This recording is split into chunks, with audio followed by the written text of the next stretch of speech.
Баршаға қайырлы күн, менің арнама қош келдіңіздер. Менің есімім Майкерім. Бүгін сіздерге осы видеода көріп тұрғандарыңыздай өте әдемі шығатын сәбіз салаттың жасалу жолын көрсететін боламын.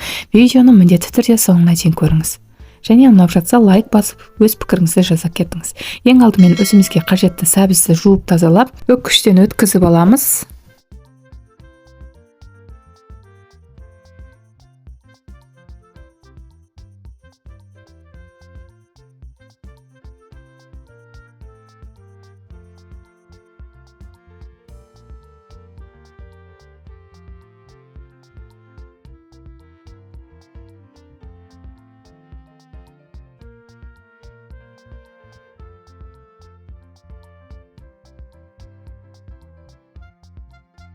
Сәбізді күштен өткізіп болған соң 1 шай қасық тұз қосып, дәл осылай араластырып 20 минутқа қойып қоямыз. Себебі сәбізі жұмсарып, тұзы сіңгенше. Енді басқа керекті заттарды дәл осы видеодағыдай қылып турасаңыздар да болады, болмаса өз қалауларыңызбен басқаша қылып турасаңыздар да болады.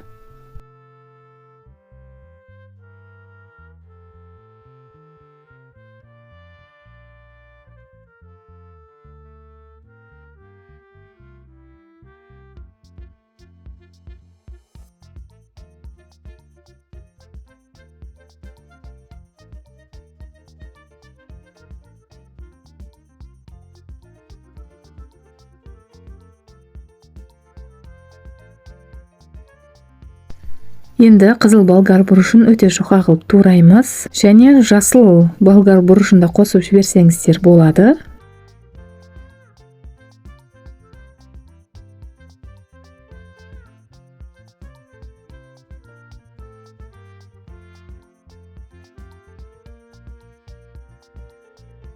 Енді сарымсақты үкіштен өткізіп аламыз.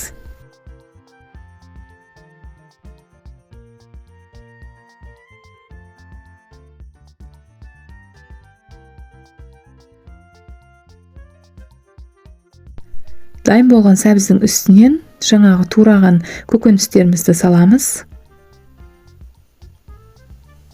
Дәміне қарай бұрыш, әші емес паприка және қалауыңызша көк шөптер.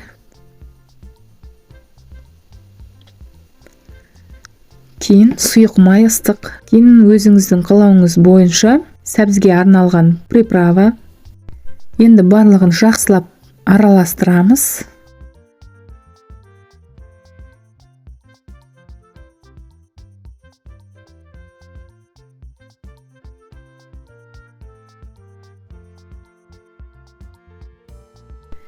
Салат дайын, дастарханға ұсына берсеңіз болады. Сіз де жасап көріңіз, өте оңай әрі қарапайым салат түрі. Видеоны соңына дейін көргеніңіз үшін рахмет. Егер де менің арнама тіркелмеген болсаңыз, тіркелуді ұмытпаңыз.